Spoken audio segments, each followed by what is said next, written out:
Okay, well, I was singing a song. Am I live?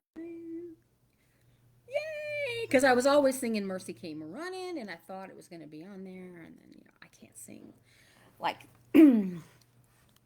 Phillips, Craig, and Dean can sing. So, today, today is my first day of a 3 week washout period. And I thought I would talk a little about it.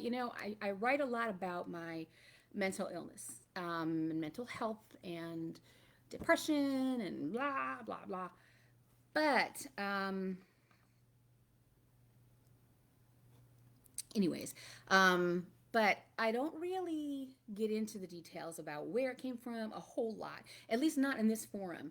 And it's sometimes really hard to, to see what somebody writes, and you don't want to complaining all the time. Poor Sarah.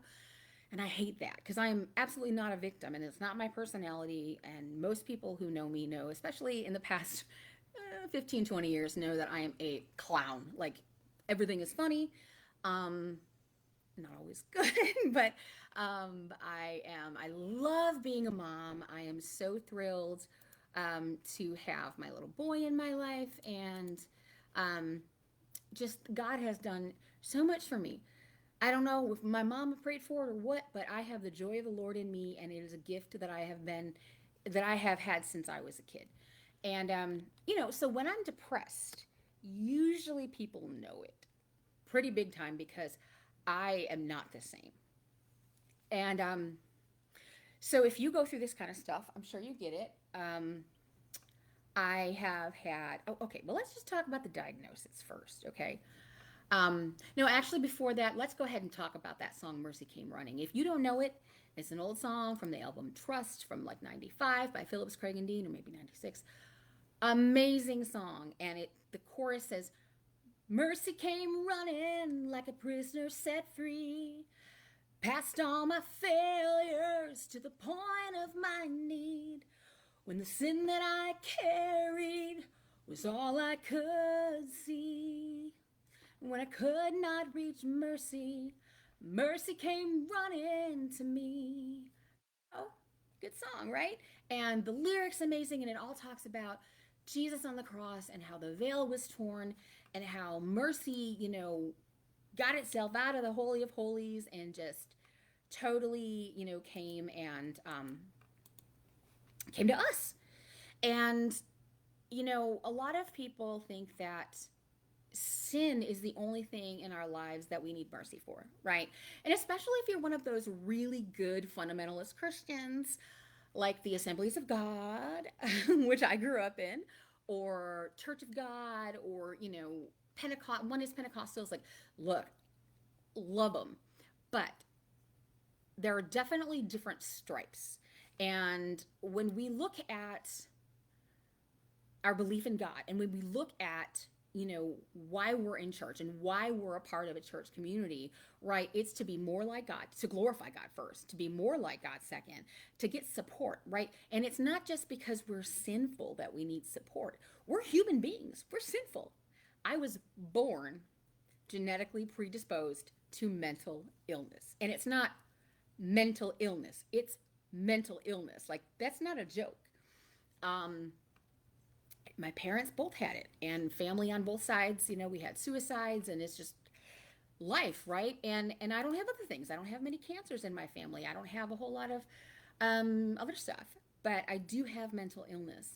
And you see, when that veil was torn, it made a way for us to have complete access to Christ, and we don't need the approval of our pastor or the altar workers or the old lady who always thinks she's right and always like to tell me what to do and why I should be at the altar in church.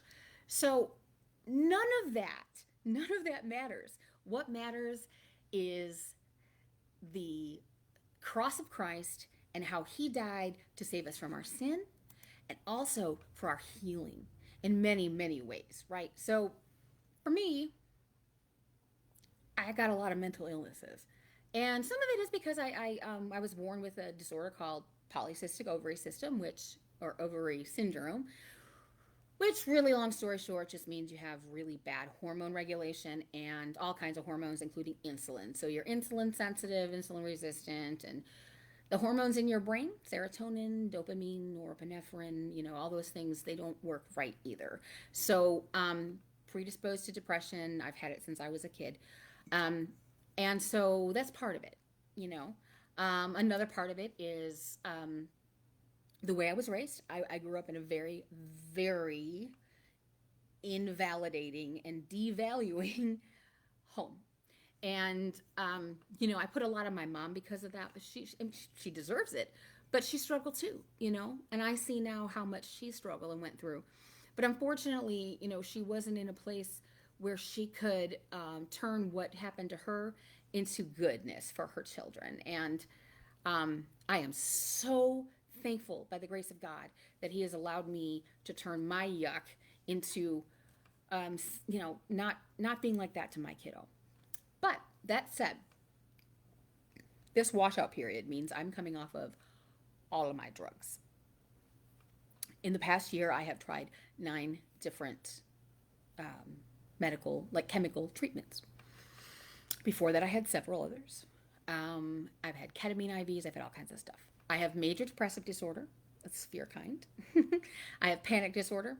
I have complex PTSD. I have complicated grief. And I have dysthymia, which is like double depression. So I always have depression.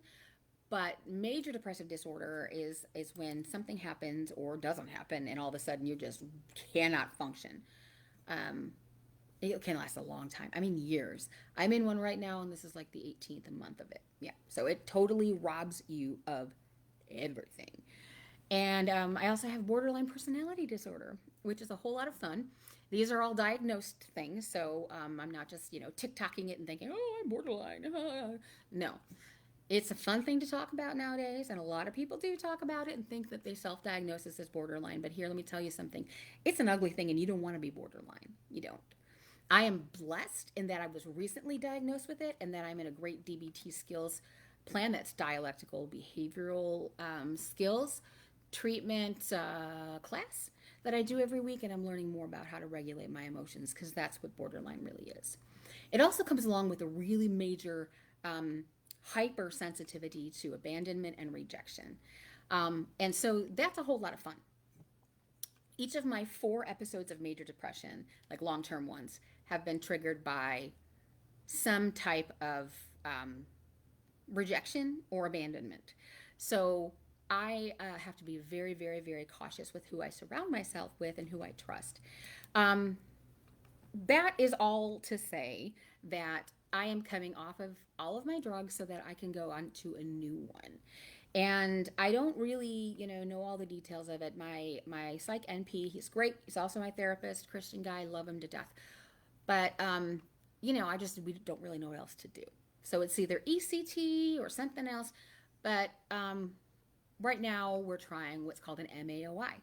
We're going to be a monoamine oxidase inhibitor. It's an old antidepressant type of drug that has a lot of things, like a whole list of things you can't eat because, you could die from high blood pressure from it.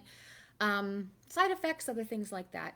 And so I am coming off of 300 milligrams of Wellbutrin, as well as Effexor and a small dose of Trintellix, which I just started last week.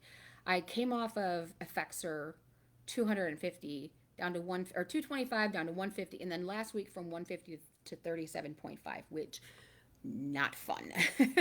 And ideally, I'd probably be in inpatient hospital doing this, but it's not something I can do right now. I have a kiddo to try and look out for during this. So I thought I would update you every day. I have 3 weeks of a washout, which means 3 weeks of not taking any medication for this. This is my first day of it. My therapist thinks that, psych NP thinks that probably the ugliest of it is over because the big drop was from the Effexor. But I'm just here to say, look, tomorrow might stink. The next day might be worse. And the day after that might be the worst of all. I don't know. But I really do believe in the power of mercy. I believe in the power of grace. I believe in the power of God to say, look, I can heal you in an instant. And also, God's prerogative to say, maybe I won't heal you, and maybe you'll have this, be stuck in this depression for the rest of your life. And so it's not something that I relish. It's not something that I wear, like, because I think it's a badge of honor, but it's a thing that we all suffer with. And as Christians, when we're told, go pray about it, get in the word, and this is what I was told, something about my, quote, mental illness, as if it was, made up. So here's the thing, Christians, it's not made up. Don't ever say that to anybody, whether you're a Christian or whether you're not. Don't. Look, I got the big old Tony Evans Bible over here. I got the commentary over here. Y'all, part of you know, some of you know, I run an online Bible study now. I've got the Gary Smalley book here. I've got me and my husband are doing Re-Engage at church. I've got it all. Like everything you can think of. I've been in seminary, blah, blah, blah. I love the Lord with all my heart. It doesn't mean I haven't made mistakes. It doesn't mean that I still don't make mistakes. But that is not the reason that I suffer with mental illness. Not everybody who makes mistakes has chronic depression. And I'm glad for that, because I would never want you to know how I feel. But I do think it's important, especially during September, which is National Suicide Awareness or Prevention Month or something like that, to consider that, you may see somebody one day and then not see them the next. And what you say or don't say to them can make a huge difference. So, all right, day 1 is in the bucket. I'm going to come on tomorrow and do another one of these. I hope you're not annoyed by them, because I'm just going to speak freely. Okay? Thank you for watching if you did. Take care.